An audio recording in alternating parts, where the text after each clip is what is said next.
Acompáñame al libro de Apocalipsis. Apocalipsis capítulo 1. Es el último libro de la Biblia. Algunas Biblias hasta el final traen un montón de cosas, ¿verdad? Concordancias y mapas y todo eso, pero antes de llegar al final, ahí está Apocalipsis. Hoy vamos a estudiar del versículo 1 al versículo 8 de Apocalipsis. ¿Te acuerdas cuando eras chiquito? Cuando eras un niñito chiquito. Algunos de ustedes todavía se acuerdan, ¿verdad? Yo me acuerdo cuando estaba chiquito, era muy preguntón. Siempre quería saber el porqué de las cosas. Siempre. Me despertaba y haz de cuenta que despertaba con la intención de molestar a mi mamá, porque todo era ¿y por qué? ¿Y por qué? ¿Y por qué? ¿Y esto? ¿Y por qué? Y ¡ay, Jorge Antonio! Me decía todo el nombre completo, ¿no? Y era una serie de cosas porque era muy preguntón. Hasta que un día cuando estaba en la primaria, no me preguntes cómo, pero llegó a la casa una enciclopedia que se llamaba El Tesoro de la Juventud. ¿Te acuerdas? 20 tomos con un montón de secciones bien interesantes. Y una de esas secciones, ¿sabes cómo se llamaba? El libro de los porqués. Entonces yo era el niño más feliz del planeta, porque entonces podía agarrar la enciclopedia y a ver, ¿y por qué? Y empecé a aprender un montón de cosas inútiles, como por qué cuando cerramos los párpados de día vemos rojo, o por qué no nos crecen vellos en los codos o en las rodillas, y yo me sentía, pero wow, chiquiti wow, ¿verdad? Pero lejos de simple curiosidad, muchas veces quería averiguar cosas pues para saber qué hacer en casos de emergencia o en casos necesarios. Imagínate que estás cocinando y de repente agarra flama el sartén y ¡pum!, se levanta la llama hasta el techo. ¿Y qué haces en esos casos? O a lo mejor estás haciendo un hoyo en la pared con el taladro y de pronto le das a una tubería de agua y el chisguete. ¿Y qué haces? Pues no sabemos, ¿verdad? Entonces era importante saber todo este tipo de cosas. Y ahora como padre le digo a mis hijos, piensen fuera del cuadrito. O sea, vean las cosas, anticípense a lo que pudiera pasar con sus decisiones. Vean las cosas y piensen si va a pasar esto, va a pasar aquello, y estén preparados para saber cómo reaccionar y cuáles van a ser las consecuencias de esto. ¿Para qué? Para que puedan dar pasos firmes. Y así es como un padre o como una madre quiere proteger a sus hijos. Motivarlos, advertirles, enseñarles, guiarlos. Y así empieza el libro de Apocalipsis. Abre sus páginas y lo que Dios está haciendo es que Dios quiere que aprendamos. Nos dice qué es lo que Dios va a hacer. Con esto en mente, acompáñame a leer Apocalipsis capítulo 1, del versículo 1 al 8. ¿Lo tienes? Escucha lo que dice la palabra de Dios. La revelación de Jesucristo que Dios le dio para manifestar a sus siervos las cosas que deben suceder pronto, y la declaró enviándola por medio de su ángel a su siervo Juan, que ha dado testimonio de la palabra de Dios y del testimonio de Jesucristo y de todas las cosas que ha visto. Bienaventurado el que lee y los que oyen las palabras de esta profecía y guardan las cosas en ella escritas, porque el tiempo está cerca. Juan, a las 7 iglesias que están en Asia, gracia y paz a vosotros, del que es y que era y que ha de venir, y de los 7 espíritus que están delante de su trono, y de Jesucristo el testigo fiel, el primogénito de los muertos y el soberano de los reyes de la tierra, al que nos amó y nos lavó de nuestros pecados con su sangre, y nos hizo reyes y sacerdotes para Dios su Padre. A Él sea gloria e imperio por los siglos de los siglos. Amén. Versículo 7. He aquí que viene con las nubes, y todo ojo le verá, y los que le traspasaron, y todos los linajes de la tierra harán lamentación por Él. Sí, amén. Yo soy el Alfa y la Omega, principio y fin, dice el Señor, el que es y que era y que ha de venir, el Todopoderoso. Vamos a leer hasta aquí la palabra de Dios. Señor, te damos gracias por tu palabra esta mañana. Gracias, Dios, porque podemos estar juntos aprendiendo de ti. Que tu Espíritu Santo hable a nuestras vidas. Que el día de hoy, Señor, podamos estar más cerca de ti y más dispuestos a seguirte con todo nuestro ser. En el nombre de Jesús. Amén. Mira, lo primero que quiero platicarte y lo primero que leímos es que esto es una revelación. De hecho, el significado de la palabra Apocalipsis es revelación. La revelación de las cosas que van a suceder pronto. Es una revelación que viene de parte de Dios. Es una revelación de Jesucristo que Dios le dio a conocer a Juan por medio de este ángel para que comunicara, este hombre escogido por Dios, para que él nos comunicara la palabra de Dios y las cosas que le mostró que han de venir. Pero déjame decirte algo. Cuando hablamos de revelación, de lo que estamos hablando es que Dios da a conocer algo que antes no conocíamos. Mira, la Biblia a este tipo de cosas le llama misterios. Y es muy diferente a lo que tú y yo entendemos por misterio. Si yo te digo a ti un misterio, a lo mejor piensas algo que tú no sabes y que nadie sabe y que nadie sabrá. ¿Quién se comió mi sándwich? Es un misterio, ¿verdad? Nadie sabe. Pero cuando la Biblia habla de misterio, es otra cosa muy diferente. Es algo que tú y yo no sabíamos acerca de Dios, pero que Dios ahora nos lo ha dado a conocer. Y es que déjame decirte que si Dios no se revelara a nosotros, sería imposible que le conociéramos. Nuestra vida es muy limitada. Somos personas finitas, tenemos una mente limitada. ¿Cómo podemos comprender a este ser inmenso, infinito, que todo lo creó? Por ello es que necesitamos que Dios se revele a nosotros, que Él nos enseñe, que nos muestre, que se manifieste, que nos ayude a entender lo poquito que podemos comprender acerca de Dios. Y déjame decirte, Dios se deleita en que sus hijos le conozcan. Por ello es que Dios se revela por medio de la naturaleza. Por ello es que Dios se revela por medio de las cosas creadas para que tengamos una idea de lo maravilloso que es este ser. Mira, el otro día después de la agüita íbamos en el coche mi mujer y yo con los niños, los gigantones estos, y para mí siempre van a ser mis niños. Y íbamos en el auto y todavía no se metía el sol, pero era el atardecer, y las nubes que había en el horizonte estaban increíbles. Los rayos del sol así se filtraban y se veían las palmeras levantadas como si estuvieran adorando al Señor. Una cosa maravillosa. Le digo a Inés que ve esto. Ve el Dios tan creativo, tan maravilloso que tenemos, que puso cada nube en su lugar, que le dio la pincelada que quería darle. Y te causa maravilla y te causa asombro porque dices, wow, mira nomás esos tonos. Mira cuánta creatividad de nuestro Dios. Dice Amós 4:13, porque he aquí el que forma los montes y crea el viento y anuncia al hombre su pensamiento, el que hace de las tinieblas mañana y pasa sobre las alturas de la tierra. Jehová, Dios de los ejércitos, es su nombre. Dice el Salmo, los cielos cuentan la gloria de Dios. ¡Qué increíble! Pero ¿sabes algo? Dios quiere no nada más que tú y yo veamos lo que Él hace, Él quiere que tú y yo tengamos una relación con Él. No nada más que podamos pedir cosas, no nada más que le digamos, Señor, pongo mis planes delante de ti, no nada más que me ayudes, sino que verdaderamente podamos tener una vida de comunión con Dios y una vida de comunión con los demás como Él lo ha planeado, y que podamos disfrutar su plenitud, su grandeza y todas sus bendiciones. Que le conozcamos, que sea nuestro Padre, no de dientes para afuera, sino un verdadero Padre, un Padre amoroso, un Padre entrañable.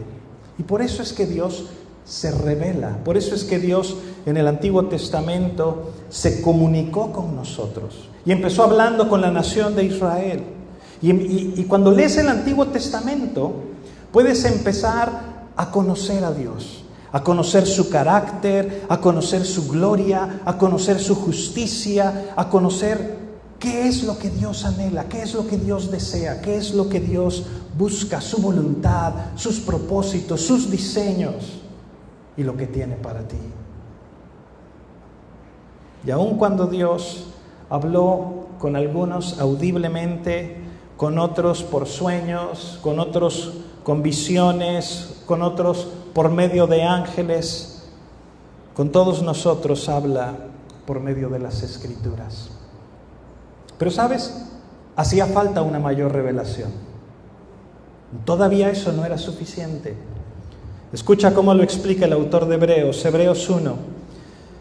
Dice: Dios, habiendo hablado muchas veces y de muchas maneras en otro tiempo a los padres por los profetas, en estos postreros días nos ha hablado por el Hijo, a quien constituyó heredero de todo y por quien asimismo hizo el universo, el cual, siendo el resplandor de su gloria y la imagen misma de su sustancia, y quien sustenta todas las cosas con la palabra de su poder, habiendo efectuado la purificación de nuestros pecados por medio de sí mismo, se sentó a la diestra de la majestad en las alturas. O sea, por ello es que viene Jesús.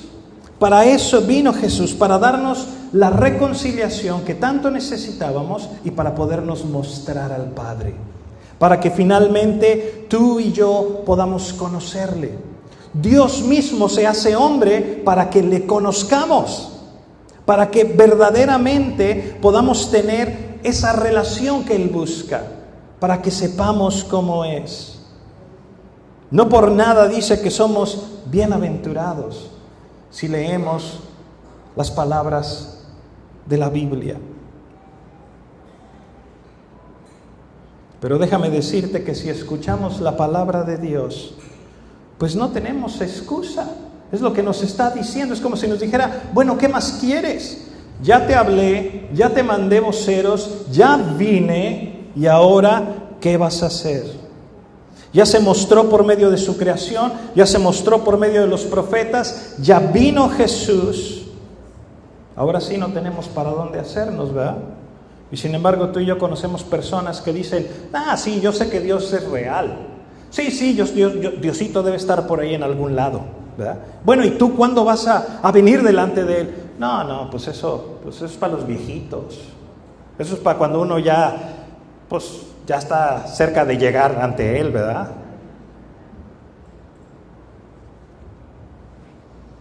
Y no quieren saber nada de Dios.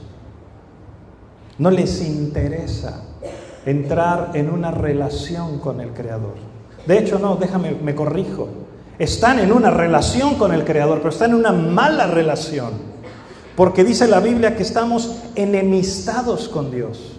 O sea, quiere decir que somos enemigos de Dios, una relación de conflicto, una relación de juicio. Pero hay otros que están en una relación de amor, en una relación de propósito, en una relación de paz. ¿Cuál prefieres? Entonces, lo que Dios nos revela en Apocalipsis no nada más es para saciar tu curiosidad acerca de lo que ha de venir, sino para que respondas adecuadamente a las cosas que Dios nos ha mostrado. ¿Y cómo vamos a responder adecuadamente? Escucha lo que dice Hechos 3:18. Pero Dios ha cumplido así lo que había antes anunciado por boca de todos sus profetas, que su Cristo había de padecer. Así que, y ahí está la clave, arrepentíos y convertíos para que sean borrados vuestros pecados, para que vengan de la presencia del Señor tiempos de refrigerio. ¿Cómo respondemos? Pues con arrepentimiento, con fe. Venimos delante de Dios y le decimos: Señor, perdóname. Y con un arrepentimiento genuino, no más ay, perdóname, ahí muere, sino ya no quiero pecar. Quiero vivir una vida que te agrade. Quiero honrarte con todo lo que hago. Quiero recibir esa salvación preciosa que me das por medio de Jesucristo. El tiempo está cerca y verdaderamente queremos tiempos de refrigerio en la presencia de Dios. ¿Estás ahí? Ahora déjame decirte algo, la revelación de Dios siempre viene a sus hijos. Por eso es que viene Juan y le escribe a las 7 iglesias que están en Asia. Y no pienses que está hablando de China. Hay gente que cuando lee el Nuevo Testamento y lee que Pablo dice, ay, el Espíritu no me dejó ir a Asia, dicen, uy, no lo dejó ir a China. No, era una provincia romana que se llamaba la provincia de Asia, pero ahí mismo en el mundo mediterráneo. Y ahí es donde están estas iglesias. Y le dirige esta carta a los hermanos de las 7 iglesias y les saluda en el versículo 4. Mira lo que le dice: gracia y paz a vosotros, del que es y que era y que ha de venir, y de los 7 espíritus que están delante de su trono. Wow. ¿Qué onda con esos 7 espíritus? ¿De qué está hablando? Es una expresión que aparece en Apocalipsis varias veces. El capítulo 3:1 habla de los 7 espíritus. Capítulo 4:5 habla de los 7 espíritus. Capítulo 5:6 habla de los 7 espíritus. Y se queda uno. Algunas personas creen que son arcángeles, que son los 7 arcángeles que están delante de la presencia de Dios en Apocalipsis 8:2, que dice: vi a los 7 ángeles que estaban en pie ante Dios y se les dieron 7 trompetas. Pero la mayoría de la gente pensamos que es el Espíritu Santo de lo que está hablando, porque a veces el Espíritu Santo en la Biblia nos lo presenta de esta manera. Escucha lo que dice Isaías 11:2. Y reposará sobre él el Espíritu de Jehová, Espíritu de sabiduría y de inteligencia, Espíritu de consejo y de poder, Espíritu de conocimiento y de temor de Jehová. 7 maneras en las que habla la palabra de Dios acerca del Espíritu Santo. Y es una manera de explicar a lo que Juan se refiere cuando habla de los 7 espíritus. Por un lado, el 7 en la Biblia te habla de plenitud, te habla de algo que está completo, de algo que está finalizado. Y por otro lado, cuando lees en el Nuevo Testamento gracia y paz siempre vienen de parte del Padre, o vienen de parte del Hijo, o vienen de parte del Espíritu Santo, pero siempre vienen ligados con la Trinidad. Entonces es muy poco probable que Juan haya hablado de ángeles mientras está hablando del Padre y del Hijo. Pero déjame decirte otra cosa. Otra de las razones por las que es muy probable que se refiera al Espíritu Santo es porque está hablando a las 7 iglesias a quienes les escribe y en quienes la presencia del Espíritu Santo estaba. Pero si algo les debió llamar la atención a nuestros hermanos cuando leyeron esta carta, así pero inmediatamente, tuvo que ser el versículo 5. Dice: de Jesucristo el testigo fiel, el primogénito de los muertos y el soberano de los reyes de la tierra. ¿Sabes cómo les debió haber caído eso en la iglesia? Como una cubetada de agua helada. ¿Por qué? Porque estamos hablando del Imperio Romano, estamos hablando del primer siglo, donde el emperador romano era conocido como el gobernante de los reyes de la tierra. Y lo que Juan le está diciendo es, el César no es el gobernante de los reyes de la tierra, Jesucristo es el soberano de los reyes de la tierra. ¡Wow! Y déjame decirte algo, aun cuando tú y yo ya no estamos bajo el yugo del Imperio Romano, es tan importante que entendamos que Jesucristo es el soberano de todo lo que hay. Porque quiere decir que Él está en control de todo lo que acontece en tu vida y en la mía. Quiere decir que Él está en control absolutamente de cada detalle. Podemos pensar que nuestro patrón es un tirano, que nos hace trabajar horas extras, que tenemos meses pidiendo nuestras vacaciones y no nos da nada. O que el patrón está en control de las cosas, pero en realidad lo que nos está diciendo es que Jesús es el que está en control. Y déjame decirte que esto tiene que darte un gran aliento. Pero un gran aliento, ¿sabes por qué? ¿Cómo crees que se puso la gente de contenta, los que estaban cercanos a López Obrador cuando ganó las elecciones? Sus familiares, sus amigos, sus colaboradores. ¿Cómo crees que se pusieron? O sea, mi cuatachón, Andrés Manuel, ahora va a ser el presidente de la República. ¿Te imaginas? Que tu cuate, tu tío, tu papá, tu qué sé yo, sea el presidente de la República. ¿Cómo te sentirías? Se acabaron mis problemas, ¿verdad? Ya no voy a tener que pagar esa multa de tránsito. Ay. Pero bueno. Entonces imagínate, ¿cómo debes tú de estar de contento cuando lees en la palabra de Dios que Jesucristo es el soberano de todos los reyes? Que Él es el mero mero. Aquel que tanto te ha amado, aquel que dio su vida por ti, aquel que estuvo dispuesto a ser torturado y a ser muerto en una cruz por ti. Es el soberano de todo el mundo, de todos los reyes de la tierra. Mi Cristo es soberano. Wow.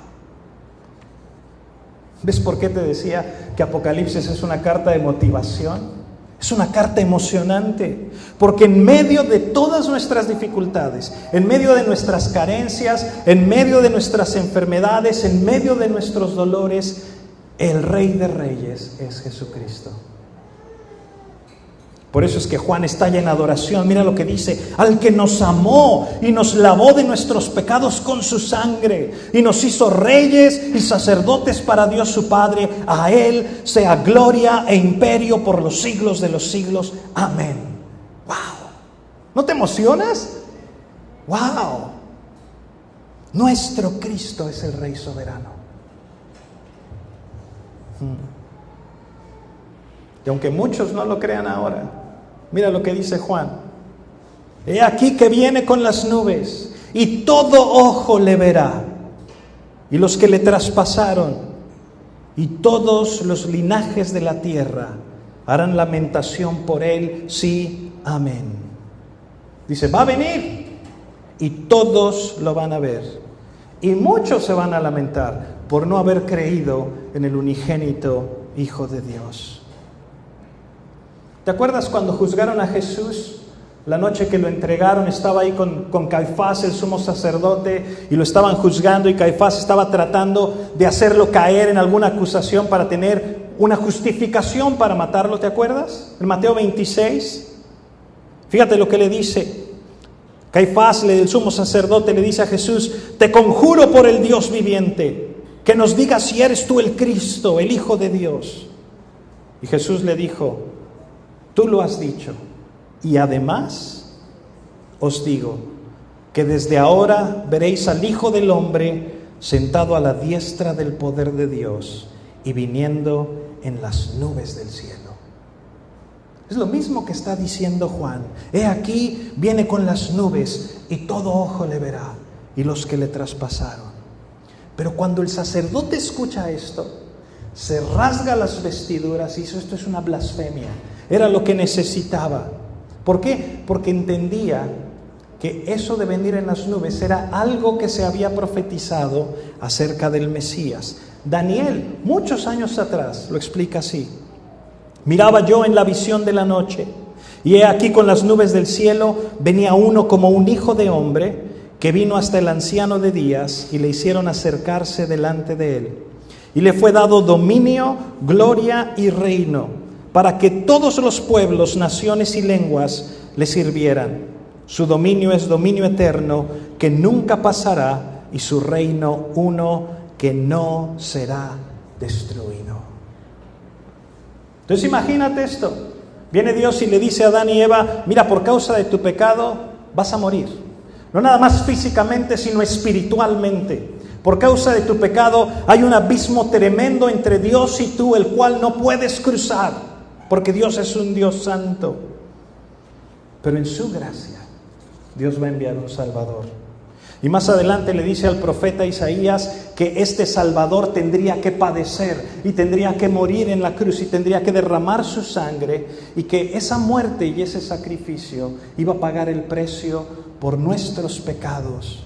Y que tras su muerte y tras su resurrección, más adelante le dice a Daniel que va a regresar victorioso en las nubes. Y durante su juicio Jesús lo vuelve a decir, y ahora Juan nos lo está diciendo para que tú y yo estemos confiados en la fidelidad de Dios y en la seguridad de su regreso, la realidad de sus promesas. ¿Sabes algo que vamos a ver en Apocalipsis una y otra vez? El regreso de Cristo. ¿Por qué? Porque va a venir y va a ser un día glorioso. Lejos de todas las cosas que has escuchado acerca del arrebatamiento y la segunda venida de Cristo, muchas de esas cosas están llenas de fantasías, de exageraciones de Hollywood. ¿Qué tenemos que hacer? Tenemos que venir a la palabra de Dios. Tenemos que ver qué es lo que Dios nos está diciendo en su palabra. Mira, nada de que va a ser algo en secreto y que como si Jesús estuviera escondiendo cuando viene victorioso, que la gente se va a desaparecer. ¿Y qué pasó? Los aviones sin piloto, el autobús sin chofer, la ropa abandonada en las calles, Superman deteniendo el Empire State. No es otra película, ¿verdad? ¿Me explico? No, escucha lo que dice la palabra de Dios, para que no te chamaquen. Escucha lo que dice: porque el Señor mismo, con voz de mando, con voz de arcángel, con trompeta de Dios, descenderá del cielo, y los muertos en Cristo resucitarán primero. Luego nosotros, los que vivimos, los que hayamos quedado, seremos arrebatados juntamente con ellos en las nubes para recibir al Señor en el aire, y así estaremos siempre con el Señor. Por lo tanto, alentaos los unos a los otros con estas palabras. Son palabras de aliento. ¿Por qué? Porque es la entrada triunfal de Jesucristo. El Rey victorioso viene a reinar, aquel al que le fue dado dominio y gloria y reino y autoridad para que todos, naciones, pueblos y lenguas les sirvan para siempre. Mira, lo mataron en una cruz, lo exhibieron públicamente, fue humillado, fue torturado, pero Dios le ha dado un nombre que es sobre todo nombre, para que ante Él toda rodilla se doble. Y ese día va a venir victorioso, va a venir como Rey de Reyes, con gran gozo, con gran gloria, no a escondidas. Estás ahí. Mira cómo dijo Daniel, como dijo Jesús y como dijo Juan, en esta revelación de Dios y de Jesucristo. Regresará en las nubes y le veremos reinar, y reinaremos con Él como reyes y sacerdotes. ¡Wow! ¿Ves por qué son palabras de aliento? Porque nos está diciendo que va a amanecer. Nos está diciendo que la frustración que experimentamos y que todo el sufrimiento en esta vida vale la pena, porque un día le vamos a ver tal cual es y le vamos a recibir para estar en su presencia para siempre. Escúchame, por favor. Mira, con esto voy a terminar. Cuando tú y yo padecemos, sea lo que sea, el problema que quieras, el dolor del tamaño que quieras, no tienes que desanimarte, porque ese no es el fin. Ese no es el fin. Esperamos un final mucho más glorioso. Esperamos un final mucho más increíble, porque sabemos que todos vamos a estar delante de nuestro Señor Jesucristo, y Él es el Todopoderoso. Yo soy el Alfa y la Omega, principio y fin, dice el Señor, el que es y que era y que ha de venir, el Todopoderoso. Amén. Ponte de pie, vamos a orar. Padre, te damos gracias, Señor, por tu palabra. Gracias, Dios, porque esperamos ese día maravilloso en que podamos verte venir, glorioso, coronado de gloria y de majestad. Gracias, Señor, porque nos da un aliento tan grande el saber que aquí no termina todo, que tú, Señor, tienes un gran final reservado. Y Padre, que todos aquellos que te hemos entregado en nuestra vida, seremos parte de esa culminación maravillosa, de esa gran celebración, de ese gran momento de gloria y de alabanza. Oh Señor, que tu Espíritu Santo nos sostenga, que nos fortalezca en nuestros momentos de debilidad, de preocupación, de ansiedad, y que podamos entender que tú eres el Todopoderoso, que tú eres soberano. Y Señor, que tú no descuidas a tus hijos, sino que vienes por tu iglesia, vienes pronto. Gracias por tu amor, Señor, te bendecimos. Amén.